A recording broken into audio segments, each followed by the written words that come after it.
Association for protection of civil rights Rajasthan की ओर से मानवाधिकार दिवस पर अभिव्यक्ति की स्वतंत्रता, मीडिया, पुलिस और न्यायपालिका की भूमिका, इस विषय पर रविवार सुबह 10:30 बजे से Rajasthan chamber of commerce MI road Jaipur में सिम्पोजियम आयोजित हुआ।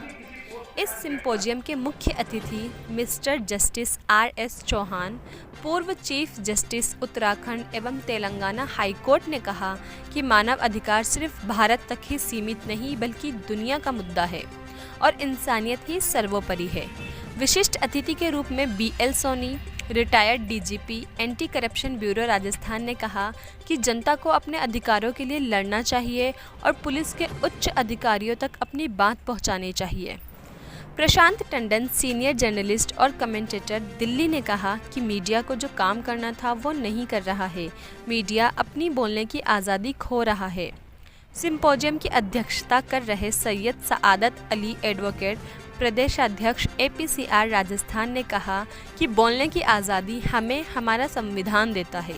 देश संविधान से चलेगा।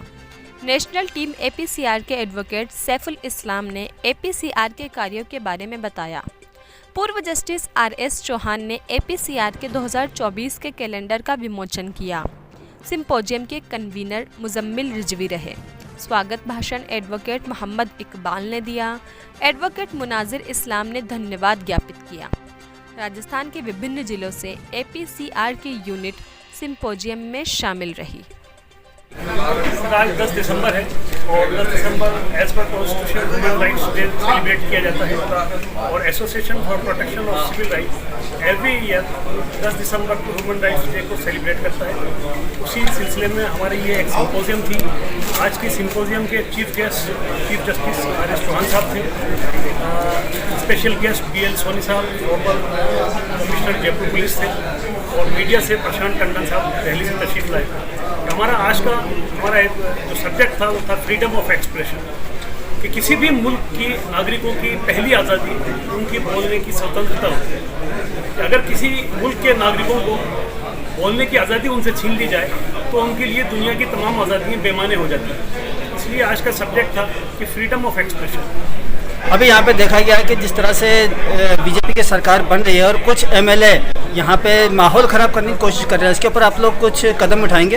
वो अति उत्साहित है और उनकी खुद की भी माफ़ीनामा आ गया है। इसलिए अब मैं समझता हूँ ज़्यादा कोई कदम उठाने की ज़रूरत नहीं है और अगर वो करेंगे तो कॉन्स्टिट्यूशन से लोगों के पास में अधिकार है और ये भी सही है।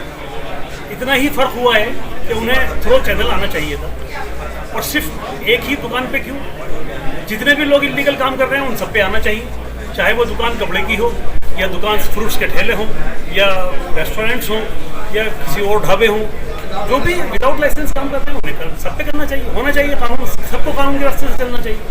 सर, आज मीडिया, पुलिस या फिर कोई सरकारी दफ्तर सही तरीके से कार्य नहीं कर रहा है, तो किस तरीके से क्या उनको मैसेज देना चाहिए? यही हमारा मकसद है। आपने बहुत सही सवाल पूछा। यही हमारा मकसद है कि जो जिम्मेदारी जिन लोगों की है वो अगर ना करें तो पब्लिक क्या करे।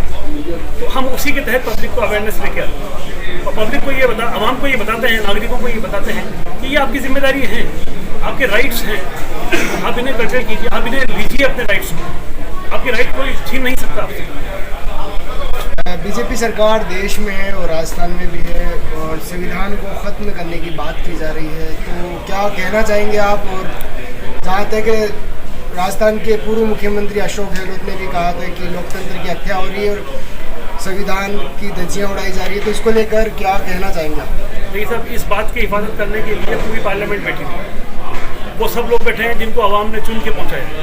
ये हमसे पहले उनकी जिम्मेदारी है कि वो इसको देखें, क्योंकि जहाँ पर ये बदला जाएगा या आप बदलने की बात करते हैं अपन, तो हम ये मानते नहीं कि ये बदला जाएगा। ये अति उत्साहित बातें हैं। ये देश ऐसे नहीं चलता और इस देश में सब लोग खराब नहीं है। और मैं तो ये कहता हूँ देश में ये सियासी बातें हैं, इसलिए इन बातों से किसी को भी टेंस होने की जरूरत नहीं है। संविधान को लेकर क्या कहना चाहेंगे? संविधान के लिए मेरा कहना यह है कि पूरी दुनिया में, सिर्फ हिंदुस्तान में ही नहीं, एशिया में ही नहीं, बल्कि पूरी दुनिया में इससे बेहतर संविधान नहीं हो सकता। इसलिए इसमें जब ज़रूरत महसूस होती है तो हम अमेंडमेंट लेके आते हैं। सो मैनी अमेंडमेंट्स, बहुत सारे अमेंडमेंट्स हो चुके हैं इसके अंदर। अभी भी किसी और बात के लिए अमेंडमेंट की जरूरत होगी तो पार्लियामेंट है, पूरा एक प्रोसीजर है, उसमें अमेंडमेंट आता है। तो संविधान बदलने की बात तो मुझे लगता नहीं है कि ऐसी कोई सीरियस बात है।